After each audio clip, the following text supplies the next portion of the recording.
Don't beg, don't write, don't even call. Introduction.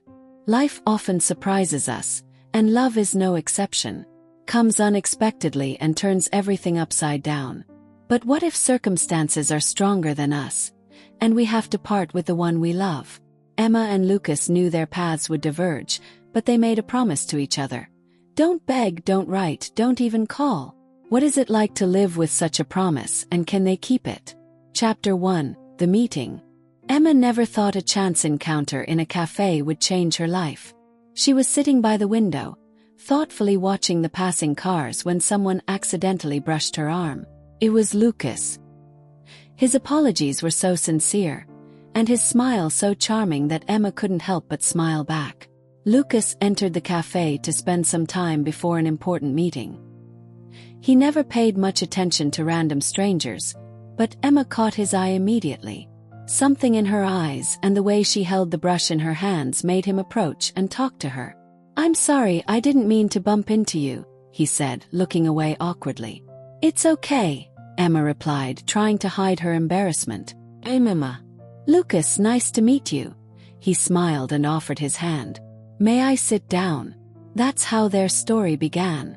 They talked about life, art, and dreams, not noticing how time flew by. It seemed fate brought them together at the right moment when they were both ready for it. Now I will generate an illustration for this book, depicting the key moment of Emma and Lucas meeting in the cafe. Chapter 2. Developing Relationship. Emma and Lucas started dating. Their relationship developed rapidly despite their busy schedules. Emma was engrossed in her work at the gallery, while Lucas was absorbed in legal affairs. But they always found time for each other, meeting in the evenings and on weekends. Every meeting was special. They walked in parks, visited museums, and sat in cozy cafes, talking about everything in the world. Emma inspired Lucas with her passion for art, and he taught her to see the world from a legal perspective, analyzing various life situations. One evening, while sitting on a park bench, Emma told Lucas about her dream of opening her own exhibition. She had been working on a series of paintings inspired by her travels and encounters with people. "It's a wonderful idea, Emma," Lucas said, holding her hand. "You should do it. You are talented, and your work deserves attention." Emma smiled, looking at him gratefully. Lucas' support meant a lot to her. He was not just her partner but her best friend who always believed in her. Meanwhile, Lucas also shared his dreams. He wanted to leave his legal career and fully dedicate himself to music. Emma supported him, knowing how much he loved music and how talented he was. But with each passing day, their relationship became more complicated. The workload increased, leaving less and less time for meetings. They tried to stay connected, but the tension grew. Emma felt that Lucas was drifting away, and he, in turn, was worried that he couldn't give her enough time.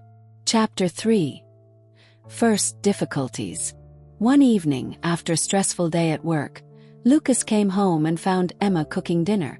She looked tired, but her eyes shone with joy at being together at last. "How was your day?"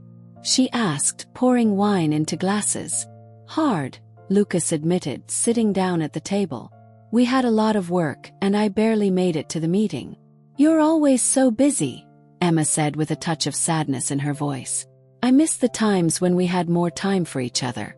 Lucas looked at her with understanding. He knew she was right, but he couldn't change anything. Work took all his time and energy.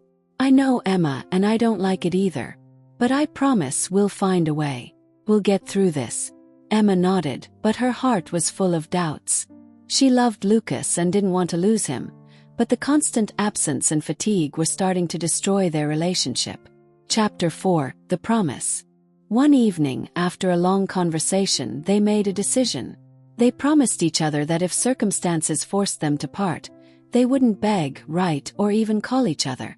It was their way of maintaining dignity and remembering that love sometimes requires sacrifices. "Promise me you'll be happy, no matter what happens," Lucas said, holding her hands. "I promise," Emma replied, looking into his eyes. "And you promise too." "I promise," he whispered, kissing her forehead. They held hands, knowing that this promise would be tested by time. Chapter 5. The separation. Months passed, and the work became even more intense. Emma opened her exhibition, which was a huge success. But her happiness was overshadowed by Lucas' absence. He couldn't make it to the opening due to an urgent case. "I'm proud of you, Emma," he said over the phone. "I'm sorry I couldn't be there." "I understand, Lucas," she replied, trying not to show her disappointment. "We promised to support each other no matter what." "Yes, we promised," he said, his voice filled with sadness. A few weeks later, they met at the cafe where their story began. It was their last meeting. They hugged, unable to hold back the tears, and kissed goodbye. "Remember our promise," Lucas whispered, letting go of her hand. "I remember," Emma replied, wiping her tears. They walked away in different directions, knowing they could no longer beg, write, or even call each other. Chapter 6. A New Life. Months had passed since Emma and Lucas parted ways. Emma immersed herself in work and art, trying to fill the void left by Lucas. Her exhibition continued to attract attention, and she received numerous collaboration offers. Despite her successes, she felt lonely. Lucas was also trying to cope with the separation.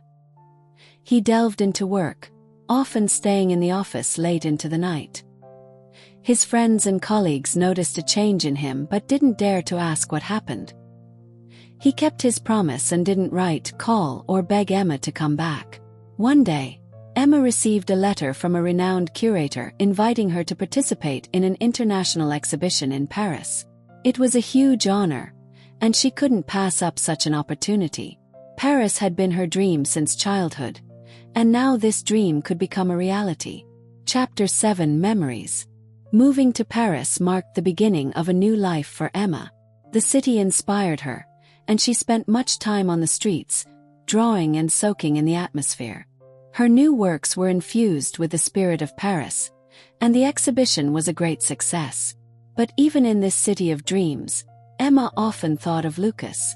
She would walk past cafes that reminded her of where they met and saw couples that reminded her of their happy moments. Memories of him were her constant companions. Meanwhile, Lucas continued working in London. He received a promotion and became a partner at the firm. But his achievements didn't bring him joy. He often thought of Emma, her smile, her laughter, and missed her support. He continued playing the guitar, composing songs he never showed anyone. Chapter 8. A Chance Encounter. One day, while Emma was walking in Montmartre, she was drawn by a melody coming from a cafe. She moved closer and saw a musician strikingly similar to Lucas inside. Her heart raced, and she couldn't believe her eyes. Lucas was indeed in Paris on business and decided to perform at a local cafe to distract himself. When he looked up and saw Emma, he froze. Their eyes met and time seemed to stop. Emma entered the cafe and approached the stage. She couldn't hold back the tears upon seeing him again. The music stopped, and Lucas came down to her. "Emma," he said, disbelief in his eyes. "Is it really you?" "Yes, Lucas," she replied, trying to smile through her tears. "I couldn't believe it when I saw you here." They hugged, forgetting everything around them. At that moment, they realized their love was stronger than any promises and circumstances. Chapter 9. Return of Feelings. Emma and Lucas spent several days together, walking around Paris and reminiscing about everything that had happened during their separation. They talked about their successes and challenges, shared their dreams and plans for the future. Lucas confessed that he couldn't forget Emma all this time and that she was always in his heart. Emma told him how much she had suffered without him and how much she had missed him. They realized their feelings hadn't faded and that they still loved each other. One evening, while sitting by the Seine, Lucas took Emma's hand and said, "Emma, I can't live without you anymore. We've been through so much, and I don't want to lose you again. Let's forget our promise and start over." Emma nodded, feeling her heart fill with joy. "Yes, Lucas. Let's start over. Love you." They kissed, knowing that a new future full of happiness and love awaited them. Emma and Lucas decided to start a new life together. They returned to London, where Emma continued her art, and Lucas opened his own music studio. Their lives had changed, But they were happy to be together again. They never forgot what they had to go through to be together. Their love had become even stronger, and they knew they could overcome any difficulties if they were together. Emma and Lucas often recalled the day they promised each other not to beg, write, or even call. This promise helped them realize how strong their love was and how important it was to fight for their feelings. Now they were building their lives together, creating new memories, and enjoying every moment spent with each other. Their story was proof that true love could overcome any obstacle.